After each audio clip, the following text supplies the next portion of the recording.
Private sector एक ऐसी दुनिया जहां दिन रात मशीनों का शोर रहता है। ग्राहक आते जाते रहते हैं और कर्मचारी दिन भर इसी में जूझता रहता है।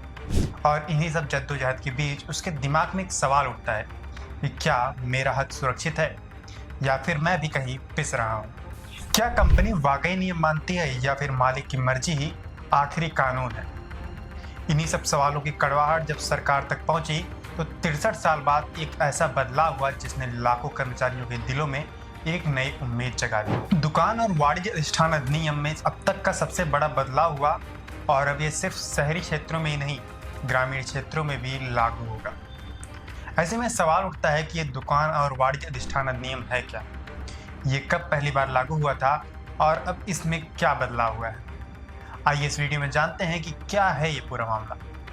इस अधिनियम का मकसद ये है कि चाहे दुकान हो, अस्पताल हो या फिर कोई बड़ा बिजनेस प्रतिष्ठान, चाहे जहां पर भी कर्मचारी काम करते हों, उन्हें सुरक्षित माहौल मिले, तय समय मिले और मालिक भी कानूनी नियमों के दायरे में रहकर ही काम कराए। ये कानून पहली बार 1962 में बना था और तब ये उत्तर प्रदेश के शहरी क्षेत्रों में लागू था। लेकिन अब जब ये बड़ा बदलाव हुआ है तो ये उत्तर प्रदेश के हर क्षेत्र में लागू होगा, चाहे वो गाँव हो, कस्बा हो या फिर शहर हो। जहाँ पर भी कर्मचारी काम करते हैं वो अब इस नियम के दायरे में आएंगे।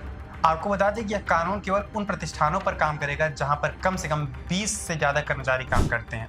20 से कम कर्मचारी वाले प्रतिष्ठान पर यह नियम नहीं लागू होगा। और इसमें सबसे खास बात यह भी है कि इस बार कानून में कई नए सेक्टर भी शामिल किए गए हैं। Clinic, polyclinic, delivery home, architect दफ्तर, टैक्स और टेक्निकल सलाहकार सर्विस सेंटर, यानी जिन जगहों पर पहले कानून की पहुँच नहीं थी, अब वहाँ भी कर्मचारियों के अधिकार सुरक्षित रहेंगे। वहीं इस बार यह बदलाव महिला कर्मचारियों के लिए भी खास रहेगा।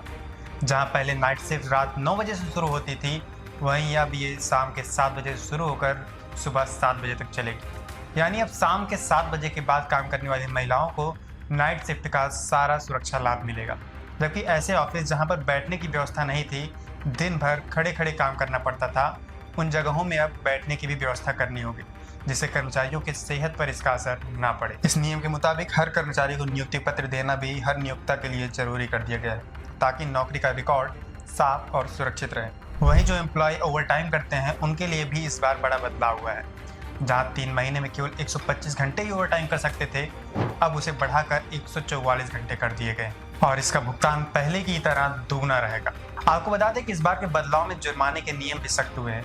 पहले जहां 100 या 500 रुपये का जुर्माना लगता था, जिसे लोग यूं हंसी में ही उड़ा देते थे, वहीं अब पहली गलती पर 2000 और दूसरी गलती पर 10,000 तक का जुर्माना लगाया जा सकता है। इन बदलावों का उद्देश्य साफ है कि अब बड़े व्यापारी नियमों को हल्के में नहीं ले पाएंगे और कर्मचारी भी शोषण से बच सकेंगे। जांच के लिए श्रम प्रवर्तन अधिकारी CIS यानी केंद्रीय निरीक्षण प्रणाली के तहत रैंडम लिस्ट के आधार पर प्रतिष्ठानों पर जाते हैं और अगर वहां पर कोई शिकायत हो तो बिना लिस्ट के भी सीधे जाँच हो सकती है।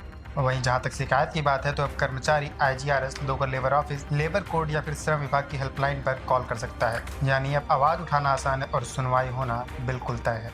यूपी का यह नया कानून सिर्फ नियमों का सुधार नहीं, बल्कि उन कर्मचारियों के लिए ढाल है जो अपने अधिकारों के लिए लगातार आवाज़ उठाते रहे हैं, लेकिन उनकी कोई सुनवाई नहीं होती थी। अब ये कानून उन कर्मचारियों के साथ खड़ा है, क्योंकि प्राइवेट सेक्टर में काम करने वाले कर्मचारी न सिर्फ कर्मचारी होते हैं बल्कि प्रदेश के अर्थव्यवस्था की रीढ़ होते हैं और ऐसे में उनकी सुविधा, सुरक्षा और सम्मान आधुनिक प्रदेश की पहली जरूरत है। आपको ये खबर कैसी लगी हमें कमेंट करके जरूर बताइए और इसी तमाम छोटी बड़ी खबरों के लिए देखते रहिए यूपी न्यूज़।